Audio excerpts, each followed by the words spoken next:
ইসরায়েলের একঘেয়েমি আচরণের কারণে গাজায় যুদ্ধবিরতি নিয়ে চুক্তি যে অচলাবস্থা সৃষ্টি হয়েছিল তা কেটে গেছে। ইসরায়েল ও হামাসের পক্ষ থেকে বলা হয়েছে, মিশরের কায়রোতে দুপক্ষের বৈঠকে ঐক্যমত হয়েছে। ফিলিস্তিন 620 বন্দীকে মুক্তি দিতে রাজি হয়েছে তেল আবিব। বিনিময়ে 4 জিম্মিকে কোনো আনুষ্ঠানিকতা ছাড়াই মুক্তি দেবে হামাস। এদিকে আগামী শনিবার শেষ হতে যাচ্ছে যুদ্ধবিরতি চুক্তির প্রথম ধাপ। দ্বিতীয় পর্যায়ে কার্যকরের জন্য হামাসকে 4টি শর্ত দিয়েছে ইসরায়েল।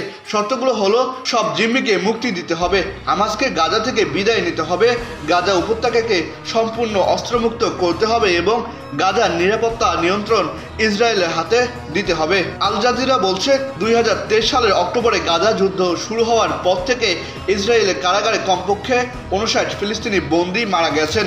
কারাগারে আটকে রেখে ফিলিস্তিনিদের ভয়াবহ নির্যাতন করা হয়েছে।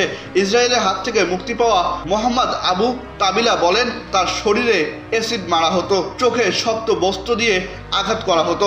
ইসরায়েলের সেনাদের নির্যাতনে তার সারা শরীর ঝলসে যায়। নির্মম নির্যাতনের হাত থেকে বাঁচতে পারেননি গাজার স্বাস্থ্যকর্মীরাও।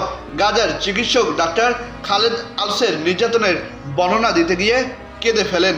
সিরিয়ার দক্ষিণাঞ্চল ও দামেস্কের বাইরের অংশে বেশ কয়েকটি সামরিক লক্ষ্যবস্তুকে গতকাল বিমান হামলা চালিয়েছে ইসরায়েল।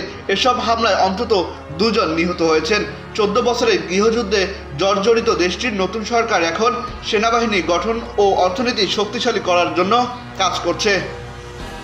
আকাশ জমিন নিউজ ডেস্ক।